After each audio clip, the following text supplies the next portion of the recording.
ladies and gentlemen, thank you for tuning in to another episode of the Details Podcast, where we like to talk about all things business details, design details, life details. We really love to talk about the full picture. And you guys, I am so excited about today's guest.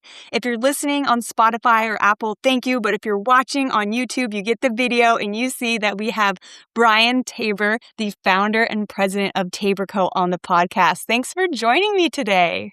You're welcome. Thanks for having me. I'm humbled. Oh my gosh, the pleasure is all mine. I always like to do a brief introduction of how we met, just for context for the listeners.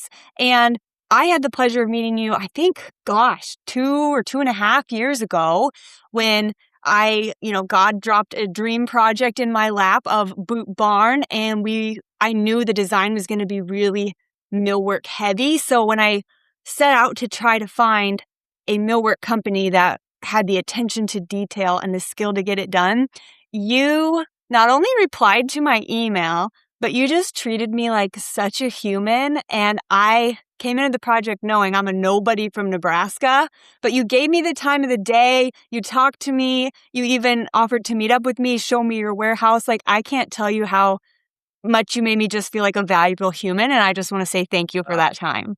Oh, of course. You're welcome. Because I I know. remember that. Yeah, thank you. Me too. Because I now know you guys are gigantic, multidisciplinary, working on probably hundreds or thousands of projects. You guys have your hands on a lot of different construction sites, and you're busy. You're booked and busy. Yeah, we are busy. Busy as a company, and but I have a tremendous amount of support, so that really helps. That's amazing. We're going to get into all of that today. Let's just briefly touch on what was your upbringing like? Did you grow up around entrepreneurship, or did in your adult life entrepreneurship kind of come into your path? So kind of a little mini version of kind of my story, how I got started. I would say a lower middle class family, born and raised in Anaheim, California. We were less than a half mile from Disneyland growing up. So that was always a big part of, anybody who came to town, it was all about Disneyland. And in seventh grade, I got introduced to woodshop. In junior high, there was a half a year woodshop and half a year metal shop. And I did that in seventh and eighth grade. And I fell in love with woodshop and carried it into ninth grade and into high school. And all through high school, I took woodshop. Not only was it an easy A, but it was just a really fun class. I really enjoyed it. And then after high school, I didn't really have a path. I wasn't really into school. I like learning about things that are interesting to me, not necessarily things that people tell me I need to learn. So I wasn't a school guy, and I sanded surfboards in the morning, and then I valet parked cars at night. And that was my career path at I'd say 18, 19 years old. And my future father-in-law sat me down one day and he asked me, what's your plan? What do you want to do in life? And he was a locksmith. He had a locksmith company his whole life and supported his whole family, and blue collar guy, super, super humble, very hardworking, tons of integrity, just, a guy that I had a lot of respect for, still have a lot of respect for. And he asked me what I wanted to do, and I said, I don't know. He said, well, what do you enjoy doing? I said, I've always liked wood shop. And he said, well, I think I can get you a job at a cabinet shop. And he ended up getting me a job at a mom and pop cabinet shop, and I started there sanding doors and worked my way kind of through that shop and onto a commercial shop, and I learned I worked in the custom department there and did some installation, and then I went on to another shop and started doing sales and estimating, and before I knew it, I was there for about 10 years, and yeah, my wife's uncle at the time then approached me and asked me if I wanted to start a business. So that was almost 24 years ago. Yes, Yeah. exciting. Because your guys' 24th anniversary is coming up, right? Yes. Yeah. April 1st, which April Fool's Day, Oh my also my mom's birthday. So yeah, it's pretty Wow, cool. a lot happening on April 1st. Amazing. So you said your wife's uncle approached you to start this Mhm. current Tabor Co company, correct? And that Yes. was back in roughly 2002 when you started the company? Yeah. 2002. Amazing. So did you guys start with just you two, or did you take a loan out or get funding to hire a team, or what did those early days look like for you guys? Yeah. That's very fond memories of that time. He was Pete, Uncle Pete.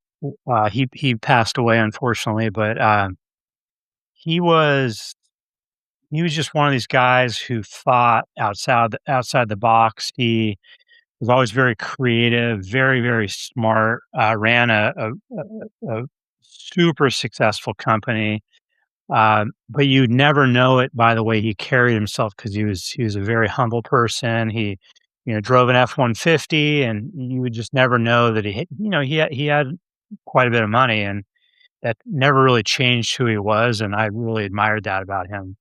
Um, but he approached me and well, I went to his house that he built in Temecula for a reception, wedding reception for one of his daughters, and he and I walked the property, and he was showing me, like, "I did this over here and this over here," and we just spent some time together, and then the next day, he asked me, "Hey, you wanna go to lunch?" And I went to lunch with him, and in true Pete fashion, he says, "Hey, you wanna start a business together?" And, I said, "Yeah."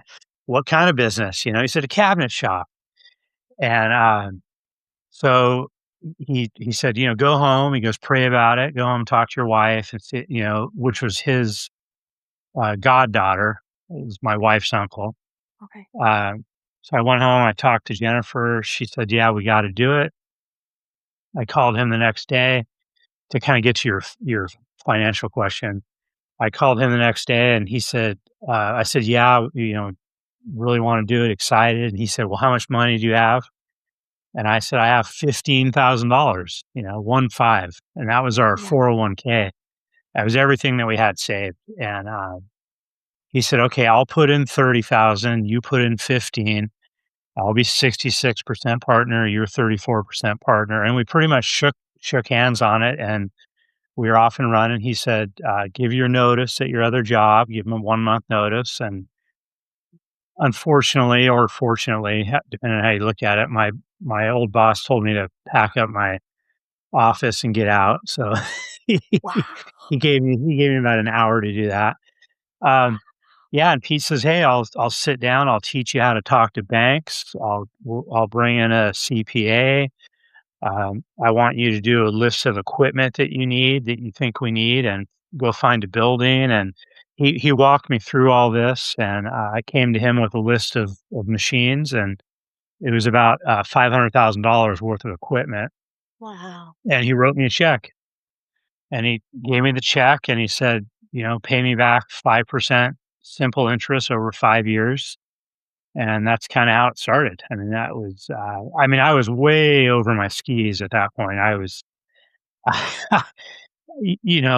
part of all this, part of doing all this when you're new to it is, uh, n you're kinda naive to the consequences because it all happens so fast. A lot of it comes down to faith and just, working hard and surrounding yourself with good people. And I mean, I think those are all parts of how it all gets woven together. Yeah. So it sounded like your company really started with one, your God-given passion for woodworking, and two, that kind of business knowledge of Uncle Pete coming in and saying, Mhm. "Let's do this together." And then you guys, coming together to bankroll it. Then I mean, I know you had to find the equipment, but also my mind is like, we have to put this equipment somewhere. So what came first? Were you guys like, we need to find a building or we need to build a brand? Because I feel like in 2026, everyone's like, what's your logo? What's your website? What's your Yeah. brand colors? But back in the day, it's like you just started a company, right? Yeah, I mean, there was no social media or it was all quite different.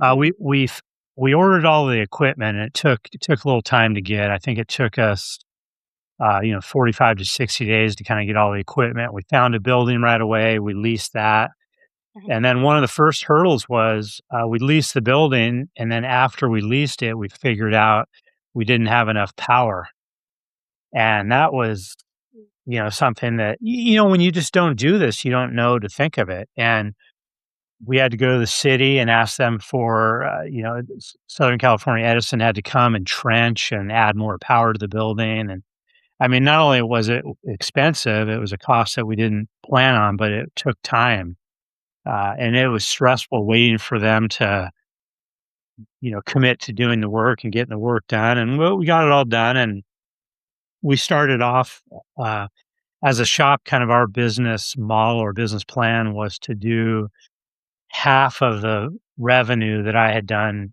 the previous year with the other business. So Okay. so I you know, I did about 6.5 million in sales and project management at the other business. So Pete says, "Let's do 3. We're gonna set the bar at 3." And we started with the Irvine Company was one of our first accounts. And that sounds really glamorous, because they're just this big glamorous company, but really for us, it was perfect because it was 6 foot, 6, 8, 10, and 12-foot break rooms. So they're just straight laminate break rooms, and that was perfect because we were figuring so many things out we weren't ready to do. I mean, a boot barn wouldn't have even been on the radar. There's no way that we could have done something like that. It was just perfect. It was the perfect work for us at the perfect time, and we had the right people around us, and started out where we can build a foundation and just build upon, the culture that we have now. Yeah. So, did you guys have a personal connection with the Irvine Company? Did you know someone there and you're like, give us a shot, we'll do great? I did. I had another friend, unfortunately, who passed away. A guy named Bill Halford, and Bill Halford was the president of the office division of the Irvine Company. Okay. And, he was a guy that you would not want on your bad side because he had a very high bar. He had high expectations. He didn't put up with, nonsense. And I worked with him at the other company that I was at, and I always gravitated towards him because my thinking was if I could keep him happy, everybody else is easy. And Love if I that. just raise kind of our standards to what he wants and apply that to everybody else, it was a piece of cake. And I did that, and I think I don't know, he saw something in me, and he kind of took me under his wing and started to mentor me.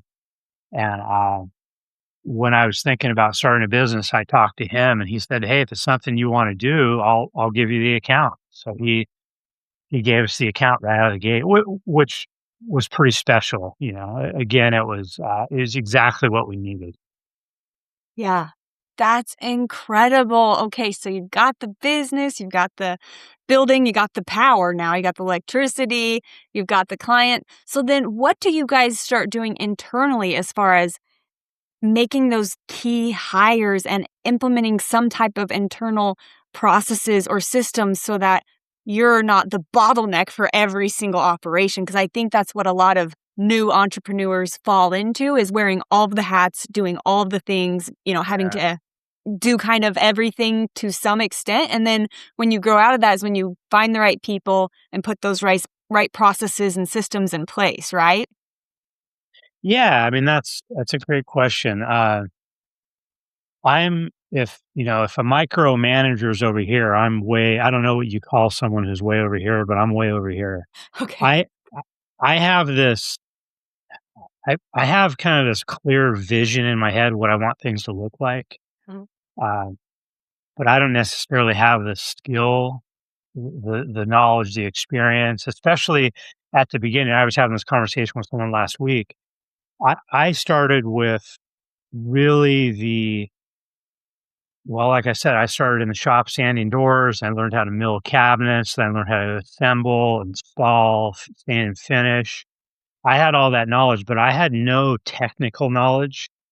I had no financial knowledge. I didn't have any of that. So Pete brought the financial knowledge, and then I hired a guy to implement all the technical, the how we drew things in cabinet vision, implementing cabinet vision, getting cabinet vision to talk to the machines. I mean, I still can't do any of that. And so you find people that are smarter than you, and I think a lot of people feel like when you own a business, you're supposed to be the smartest person. Mm. And I would challenge that. I want to be the dumbest person in the room because Yeah. I want to surround myself with people that are all smarter than me because I feel like not only am I protected and insulated with all this knowledge around me, but I can learn more from people like that. Um, Yes. so that was kind of the setup at the beginning. We had Dennis was doing the implementation and all the like I said, all the technical part of it. Pete was handling the financial part of it.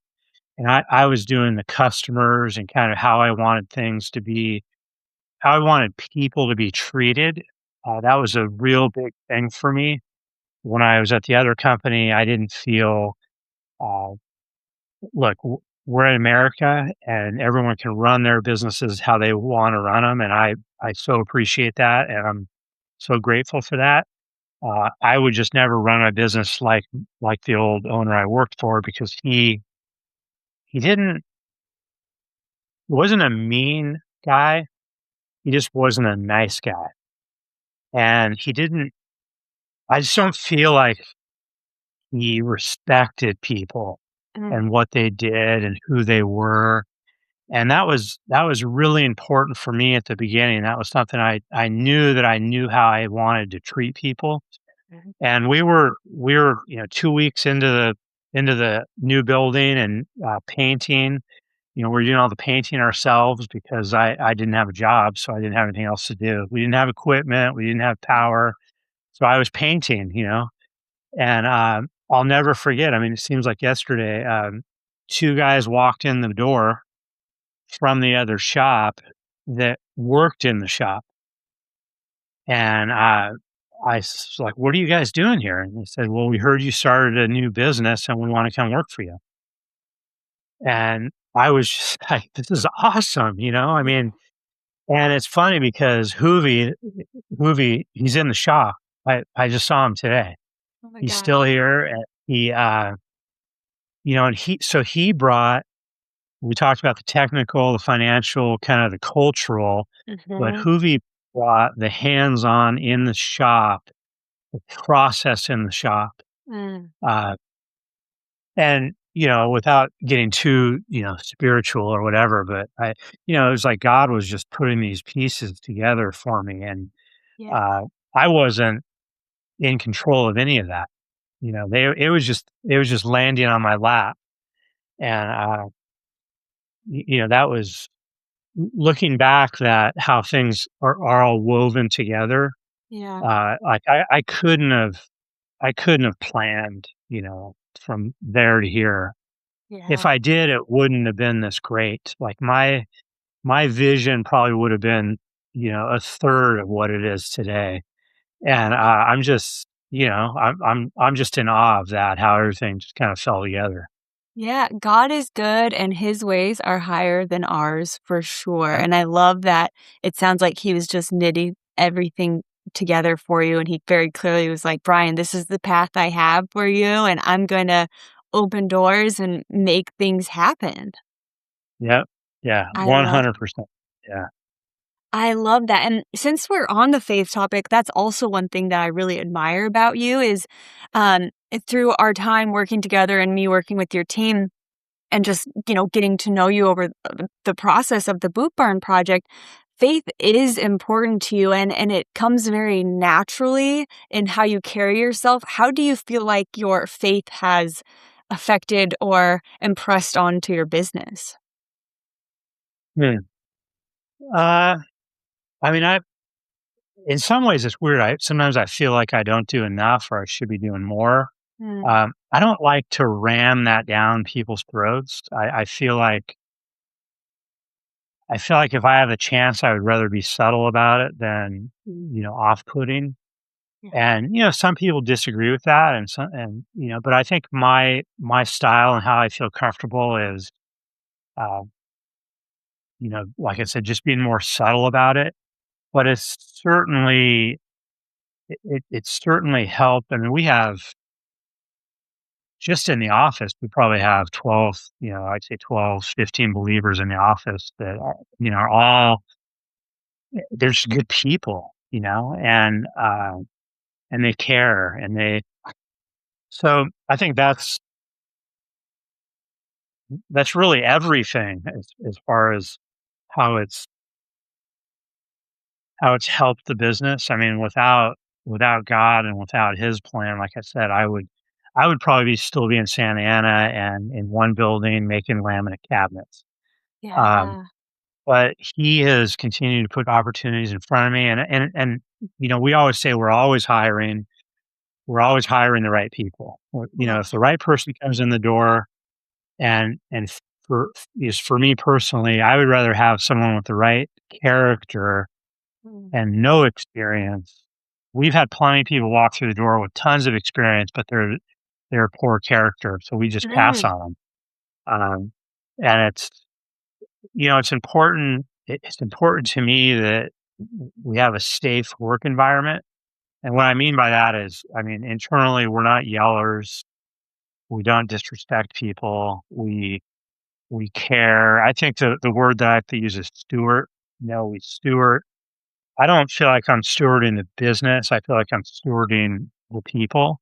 Mm. And I feel like that's my role and that's my responsibility. And that's really my purpose. I thought a lot about my purpose the last couple of years and I've landed on that because the business and the people are all woven together, but it's really the people. It's you know, just pouring into them, caring for them, doing things for them to allow them to flourish and grow, both personally and professionally, because I think both those are important. Yeah. So I don't know if that answers your question. Yeah, it does. I love that. So it sounds like when you're looking to add talent, you're not just looking for the best resume out there. You're also looking at the No. character of the person. And how do you, I mean, do you get that out of one interaction or multiple interviews, or you have to kind of know them? Or how do you kind of, because sometimes, I mean, I know you're probably not in the everyday of hiring per se anymore, but at one time you were, right? And so how do you kind of sense that in people? One time I heard a story where a CEO would take people to the grocery store for just anything. He didn't need something, but their job was actually pushing the cart. And how he decided if he was going to hire them or not at the end was if they put the cart, after they loaded something in the vehicle, if they took it Yes. back and put it in the cart return area, or if they Yeah. just let it off somewhere, Yeah. like I was like, wow, that is interesting. I like it. Yeah. It's character. I mean, Yes. I think when you think about, this isn't answering your questions, but it speaks more to that scenario is when you think about people, Mhm. and I think about the people here, whether it's the drivers or, the guys sanding doors or whatever. I mean, everybody's important. And and if you keep bringing it back to faith and God, I mean, in God's eyes, I'm no more important than anybody else. Yeah. And I feel like if you respect people in that way and you treat people in that way with respect, no matter Mhm. what they're doing, that's really, really important. As far as hiring people, a lot of it is a lot of it's gut, I Mhm. mean, a lot of it, the feeling someone, and might sound weird, but, uh, it could be something Doesn't they sound weird. say that yeah, I mean, it's just, but a couple interviews, usually a Mhm. couple, especially on the key hires, you bring in other people and, um, I'm in the biggest hire we probably did recently was our CFO, Bill. It's been 3 years now, but that was a process that we've never gone through before. So I can give you that example of how that worked if you want. Yeah, for sure. Yeah. So Bill, the I was looking for a CFO, Mhm. and I got a referral. That's key. Getting a referral from someone who you trust, who knows you, and he was a friend. So I had a referral from 2 different people. We interviewed 2 different people, and with the one that I thought we wanted to hire, I'm in a Convene group. Do you know what Convene is? Have you No, heard of what's that? convenient? No. Convene, I think they have it out with you guys too, but Convene is a Christian CEO group. Ooh, Yeah, cool. it's really cool. We meet offsite once a month, and there's 16 of us in the group, and we meet for a day. It's an all day, and we talk about business and life and God, and it's a really really powerful group of guys that I've grown close to. And so what I did is I peeled off 4 of those guys, and I asked them to interview Bill, this guy I was thinking about hiring. And it's a little unconventional, but it was important enough to me that I thought I wanted to bring in. You seek wise counsel, right? I mean, Mhm. uh, I want these guys had more experience than me. I'd never hired a CFO. Again, the financial stuff to me isn't my strong suit, so Me I got either. some guys, sitting talking to him about questions that they could ask that I couldn't ask, and Totally. he passed. I hired him. So yeah, That's amazing. That's great. So it really does prove that like your network of people and who you surround yourself with is so yeah, important. Like that was such a major decision. And thank God you had those gentlemen around you who yeah, knew some of those more financial questions to ask. That's amazing. It's another example of how God is like working your story, right? yeah, yeah. That's awesome. Okay. Switching gears. I know I introed this podcast by saying you guys are a millwork shop, but you also do metal work, you do upholstery work. When did those kind of arms of the business or diversifications happen? Uh, Everything was pretty organic. Mm. The metal shop was first, and how the metal shop started was I'm a little bit of a control freak when it comes to being on time. Ooh, love. I do not like, when it kind of goes back to like giving your word. Like Yeah. when you say 1 o'clock, it's 1 o'clock. It's not 1:15. Yeah. And so, when we say we're going to be there on the 20th, I expect us to be there on the 20th. And there's just so many excuses that people can come up with why we can't do it. And that's one of the things I think we're really really good at is commitments. We're Ooh, committed to servicing the schedule and the contractor. Well, metal brackets, the little in wall metal brackets that you do, we used yeah. to buy those out, and that part of the construction schedule, the brackets have to go in before the drywall. Mhm. Well, if we're buying the brackets out and the guy making the brackets is late, now the contractor's mad at us because they can't close up the walls and put the drywall on. Yeah. And we ended up just saying, okay, let's buy a chop saw and a welder, and we'll just make our own bracket. And Problem that's solved. where the metal shop started. We started with in wall metal brackets, and Wow. I think a few months into it, we there was a simple bottle rack we tried to make, and we made it. It came out great, and we made this and that and the other. And before we knew it, we needed a building for the metal shop, and that's kind of how the metal shop took off. And then same thing with the upholstery. We bought a sewing machine, and we hired one seamstress, and she was in a room probably as big as my office, and that's where she started, and that kind of carried. And I think since we last worked together, we purchased a powder coating company, and Ooh. now we do powder coating. So we moved the metal shop and the powder coating into the same building, and the two kind of work together, which is nice. Oh, do you know what? I wonder if I think we maybe were on the the tail end of that because did you guys powder coat that? It looked like a burnished brass metal transition that we kind of sliced through the wood wall at the entry there Yes. in Boot Barn. I Yeah. think you guys did that, Yeah. right? Yeah. Yep. Yeah, Yeah. That that's portal, that awesome. metal portal. Yeah. Yeah, Yeah. I'll have Jesse put a picture in so people know what we're Yeah. talking about. All right. Yeah, amazing. So you guys have powder coating, metalworking, upholstery, millwork. Is there anything else that you guys are adding that we need to know about? Hopefully just more good people, Love there's nothing, you know, uh, the, the upholstery, we knew we wanted to do something else. And a lot of millworkers do doors, frames, and hardware. that. Um, I'm not excited about doors, frames, and hardware.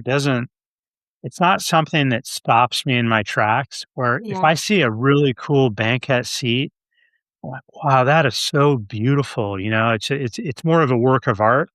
And that's kind of why we leaned more towards that. It was more, we can engage more with the A&D community. Mhm. It's just a lot more fun to talk about and to collaborate about.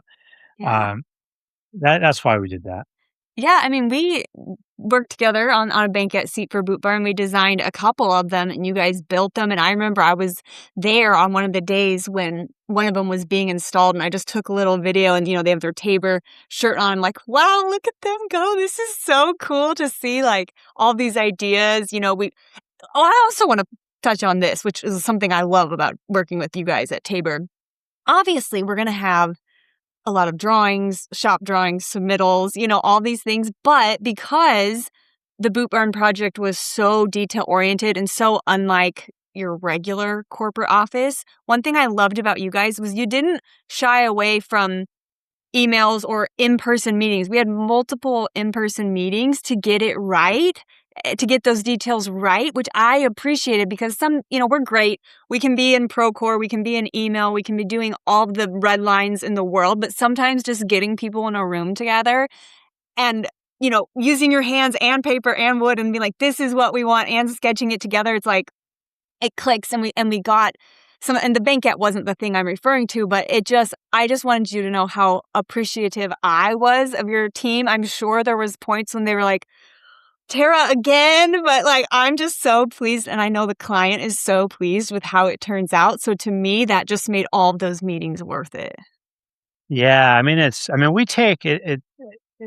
These jobs are important. They're important. I mean, not just to us for business, but they're important. They're personal for other business owners and the tenants move into these spaces. And, we've learned so much along the way. We've made so many mistakes with, not having in-person meetings, Mm. not communicating, we've made all these mistakes. And I think we've really learned how to create the best success or the highest level of success as far as a project goes. And I'll tag on to one other thing, other than the shop drawings and in person, but mock-ups are really, really important. Yes, you guys did a mock-up for us on the third floor elevator lobby. I wanted this super heavy millwork with like egg and dart detailed and some curved molding, and you guys did a life-size Yep. mock-up of the third floor elevator lobby to make sure it was right after, of course, like you said, drawings and meetings. It was stunning, and I felt so confident going Yep. into construction that I knew you guys totally understood the assignment and that the final install was gonna be perfect. That's a very good point. Thanks for bringing that up. Yeah, because it's what happens is the designers have a vision, and we think we're getting it right. We're trying to translate what it is you're saying into building something. Yeah. And when you do a mock-up, you can look at it and say, "Oh, no, can you change this or change this?" And the most important part of that is you're going through that process way before it installs. Ah, Because the worst thing in the world is imagine installing that elevator lobby and you and the client show up and it's nothing like you wanted it to be, and the job's supposed to be done in a week. It just yeah. creates a tremendous amount of stress, and it if you can take care of all that, the job just goes so much smoother all the way through. 1,000%. And I'm glad you brought up the mock-ups also because this was one of my questions, that I had written down. I have my notes here to the side. And I know you say you're not like the money guy, but I do think you have a little bit more experience than me at managing a company and money. I've only had my own company. I think this is my 9th year. I need to double check, but Oh, we're tiny peanuts compared to you guys. But this cool. is one of the questions I was wondering.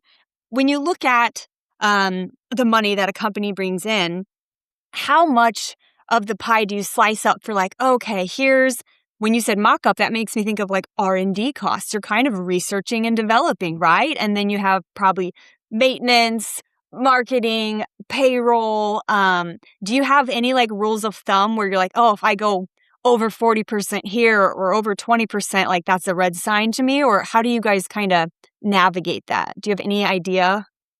Yeah, I mean, we have a pretty sophisticated estimating software that we use that accounts for all the budget job specific budgeted costs, Mm, as well as all the overhead.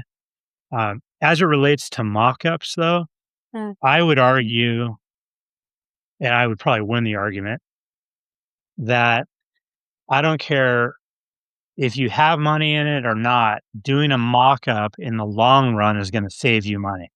It's gonna mm. save everybody money. Money and Uh, time. and yeah, and I think when you I think when you approach a job that way too,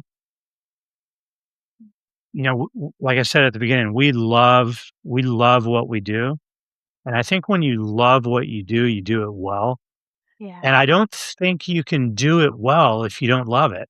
I I I I I think there's just a gap there that's created, and I believe that the people here that I work with all love what they do as well, and they love doing mock-ups, and they love keeping people like you happy. Um, there's nothing better than, finishing a job and having a designer send you an email and tell you how pleased they are. I mean, it's the greatest thing ever. It's awesome. Yeah. Well, I can't go on enough about how incredible the millwork is at Boot Barn. Obviously, that was a huge piece of it, and I knew that going into the design, but you guys just met and exceeded every one of our expectations. And I don't know, obviously, I haven't done as many corporate offices as you guys have, but I would tend to say this is much more millwork heavy and much more detail heavy than some of the other ones that I've seen. Yeah, I mean, I wanted to touch a little bit on Boot Barn. So, a typical I mean, we're in what's called the TI market. We typically do TI, tenant improvements, and then a fair amount of hospitality, so hotels, restaurants, and tenant improvements. That's kind of our sandbox. Love. Our average project, a high-end project might be a $10 million millwork package, and then a low end would be, I mean, we could do a job for 2,000 bucks just because it's someone we care about. Uh, I would say the average TI for us is somewhere around $1 million, which is a pretty good sized job. Boot Barn was, I think, around 3, if I remember right. I should know that.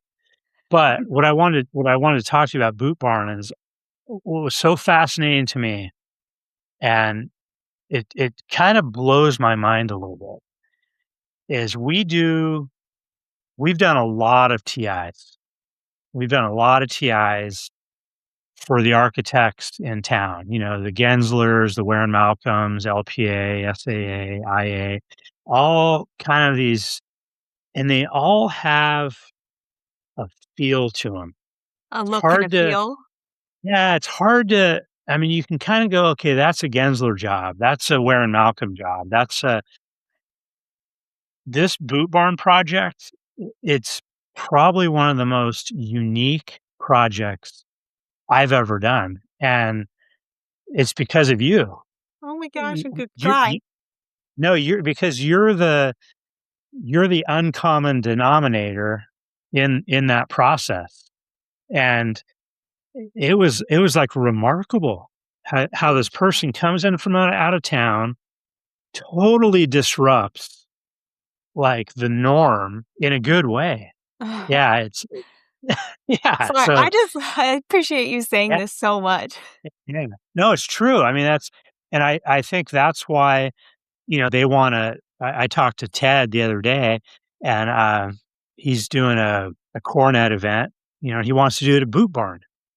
So, I mean, that kinda tells you that, Ware and Malcolm, they have what, I don't know, 18 offices all over the place, and I mean, they can go to any one of the jobs that they've done, and the one they wanna go to is Boot Barn, and that says a lot. So I thought that was a really important thing to bring up because, it's a special project, and you did an amazing job, amazing job.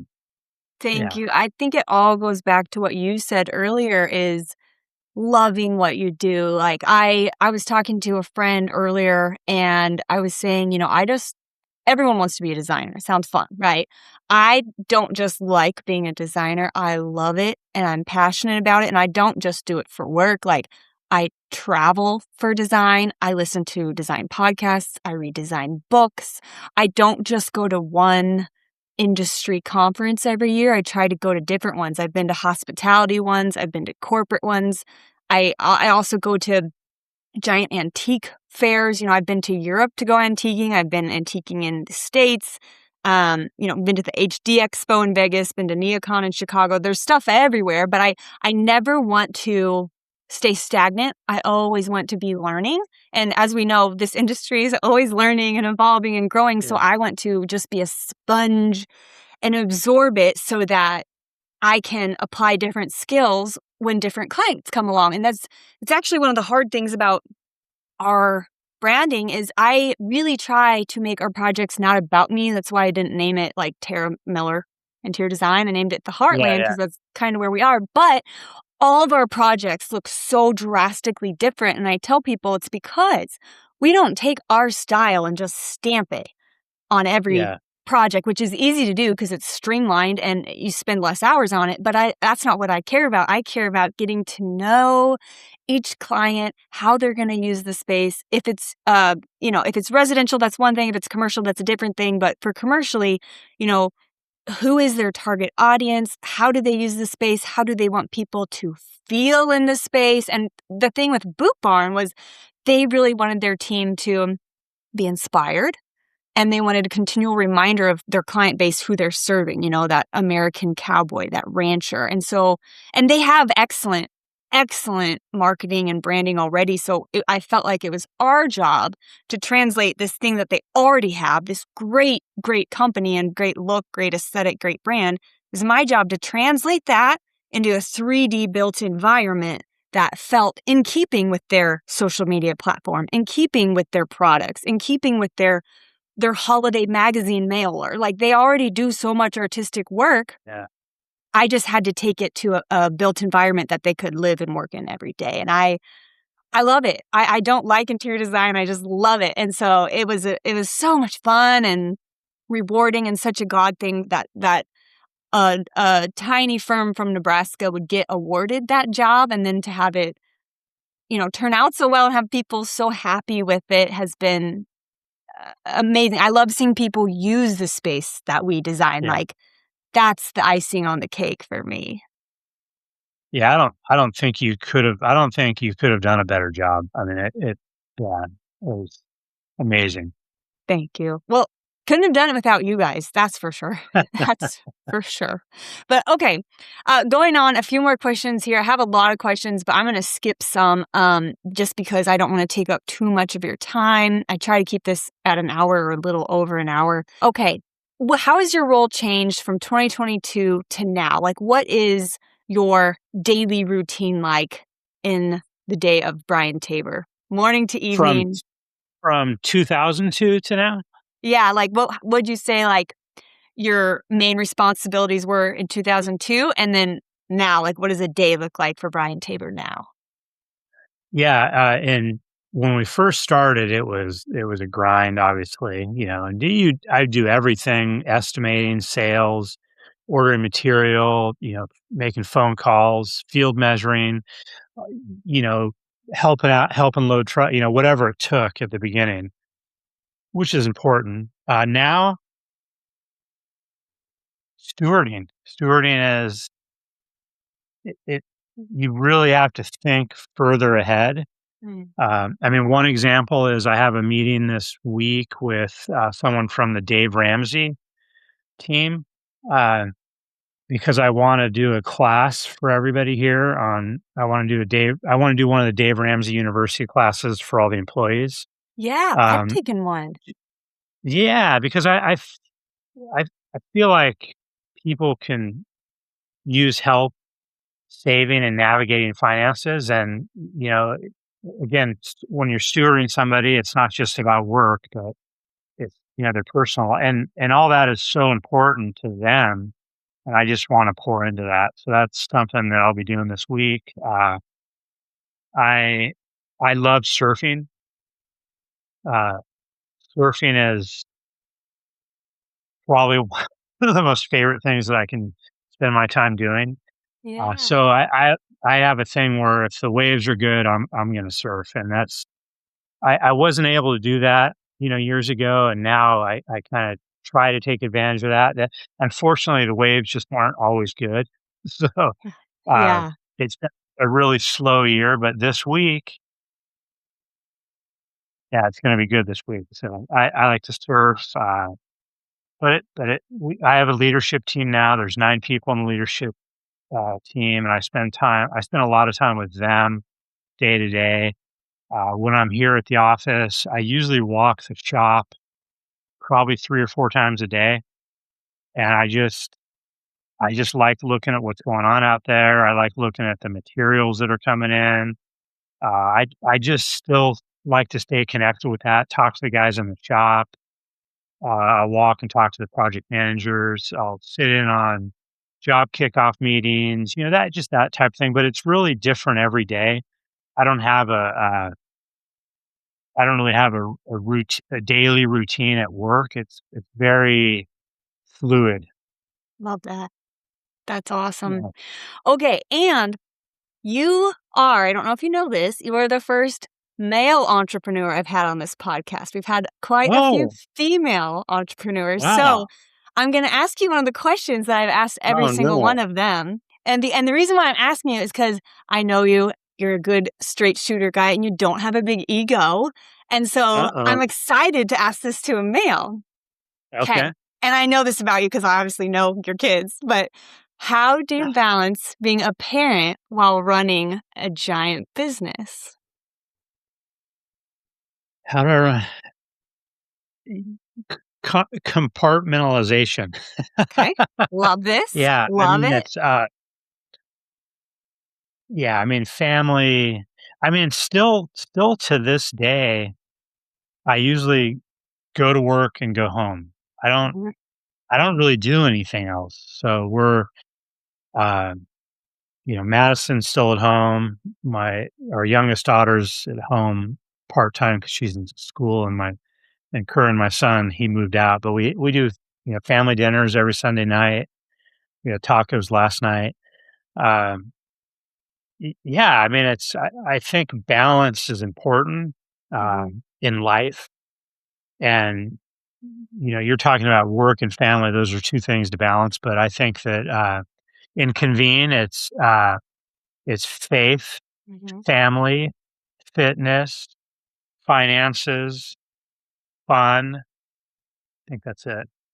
But all those need to be balanced, right? I mean, Yeah. you really have to kind of pay attention to,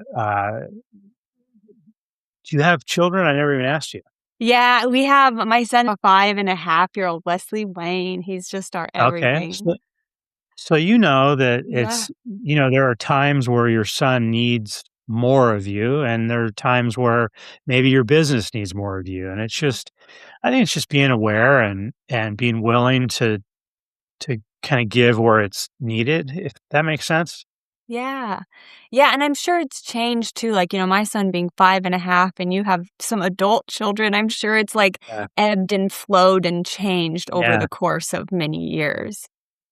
I used to love taking the kids to school, picking them up from school, and if I was doing that, I was limited between those times to just get work done, and that's just what you do. Yeah. But those those those things are gone so fast, and man, I miss them. I miss that. So I know. I feel like I'm gonna blink and my son's gonna be graduating college and I'm gonna be like, whatever state you live in, I'm gonna move there because I yeah, just wanna be around you. yeah, yeah, yeah. Ah, I love it. Okay.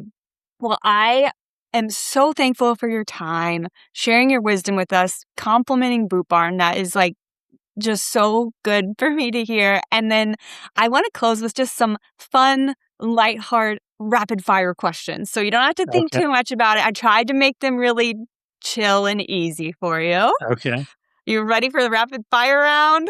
Got it. Fire away. Okay, here we go. What is your favorite wood species?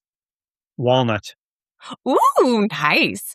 What color are your kitchen cabinets? white, Okay. Um, Coffee, tea, or energy drinks to get you through the workday? coffee all day long. Okay, all day. Love it. What is your favorite tool in the shop? Oh, wow. That's a great one.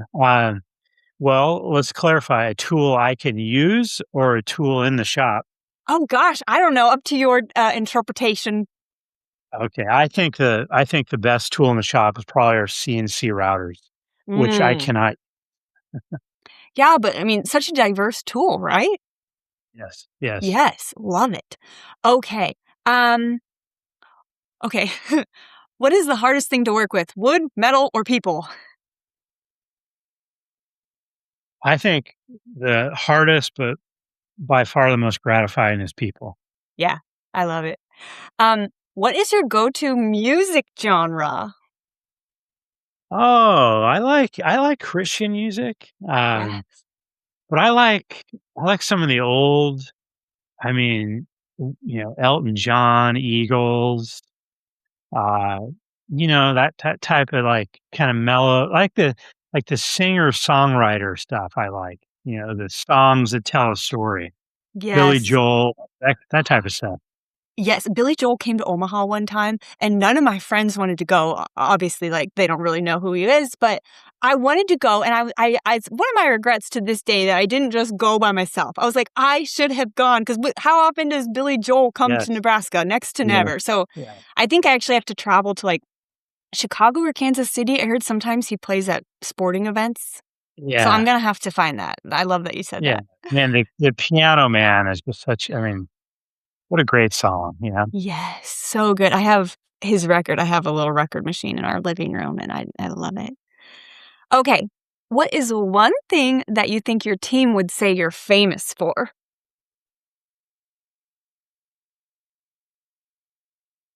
Gosh, I don't know. I'd be or known curious to what for? they say. What are you Uh, known for around the office? Probably food. I like to talk about food and bring food in, and yeah, yeah, maybe Yeah, surfing a little bit. Yeah, okay. food, surfing. Yeah, Well, because I think one of the times we were there actually, one time you guys were doing, like, a chili cook-off, and the next time you were doing an art artistic, gingerbread house design-off. yeah, Those were competitive, right? yeah. We love to do things around the office like that. It's a lot of fun. I love it. I love it. Okay, we have 3 more questions in our 10-question rapid fire. What is the wildest custom request you've ever gotten from a client? I think doing a speakeasy up in Beverly Hills for a private residence for Bill Halford, in full figured, uh, full finished, polished ebony. It was Oh, spectacular. Yeah, it was unbelievable. Yeah, ebony, and a polished ebony at that. I'm sure that really yeah, shined. like a piano finish. It was amazing. Wow, that had to be really smooth before you put that shine on. But the second place would probably be Gwen Stefani's kitchen that was, 2-inch white and 2-inch black stripes around the whole kitchen. All the appliance panels all lined up, everything had to line up perfectly. It was pretty crazy. Oh, I bet that took so much attention to detail, but I'm sure it looks amazing. I'm gonna have to Google this. This sounds That was, incredible. Kelly Wearstler was the designer. She is one of the biggest reasons why I got into design.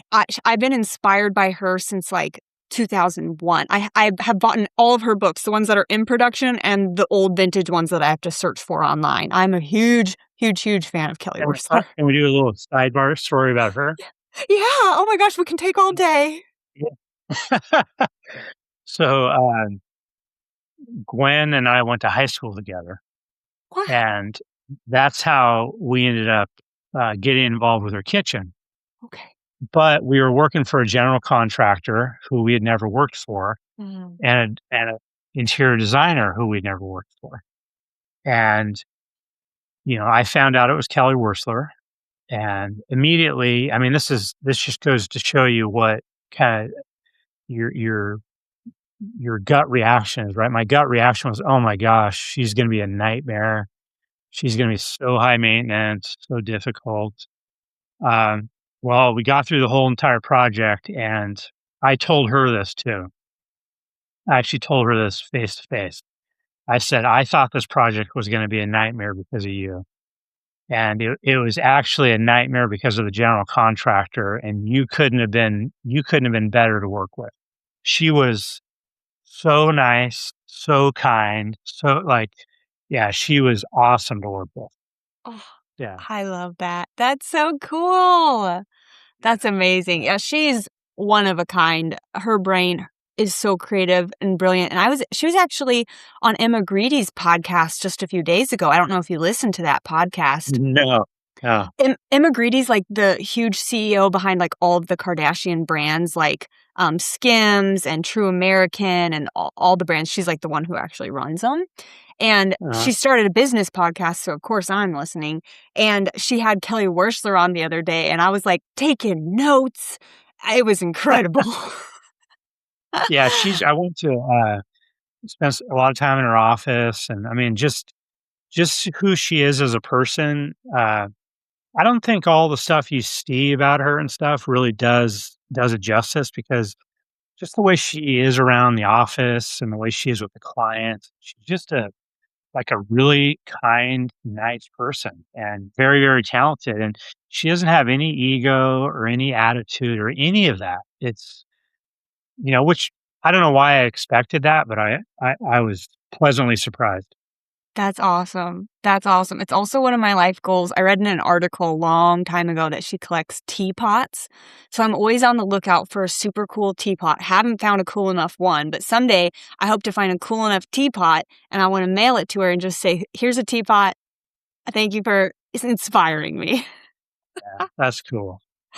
Okay. Thank you for sharing that sidebar story. I love it. Okay, two more questions. What detail in millwork is your favorite? I probably like my favorite detail to really get into is wall paneling cleating. Ooh, I think it's such a brilliant, whoever created that originally, it's just the hang cleat or the Z clip or whatever you want to use. It's just a great method of installation. It's a really cool detail. I love it. Okay, and last question in our rapid fire. What is your favorite metal finish/color? Uh, I like natural.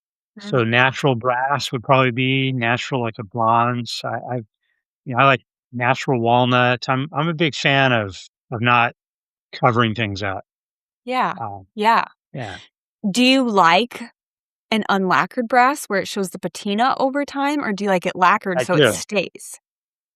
I do. I like the patina. Yeah, Uh, yeah, yeah. even the lacquer over time flakes and peels, so it Mhm. looks unnatural where the patina looks natural. So Yeah, I think yeah. I think God did a pretty good job. We don't need to mess it up. I know, I know. In our Bible study, every week someone got assigned a couple because it's a couples Bible study. Someone gets assigned apologetics, and I was so excited because we got the topic evidence for God in creation. And I Oh, selfishly really wanted it because I feel like I'm a creator, obviously different scale, but I'm reading books and going through a lot of God's design right now, and it's just so cool. So you made me think of that. yeah. I mean, if if the sun was like a half mile farther away or a half mile closer, or just, I mean, if that is, I mean, just the way our bodies are made, Mind blowing. it's insane. Yes, it is. Okay. That was the rapid fire questions. And then I just have one question to end the podcast Okay. on. Okay. When you think about the business you've built and your legacy, what is most important to you when you look back? Treating people right. Mm, Yeah. I love that. You guys do such Yeah. a good job of that. Yeah. Thank you. Yeah, you're welcome. And I even saw recently on I think it was on your social media or your LinkedIn or something, that you guys built a very specific arcade room for one of your employees who passed. And I just thought that Yeah. is the most beautiful sentiment. Yeah.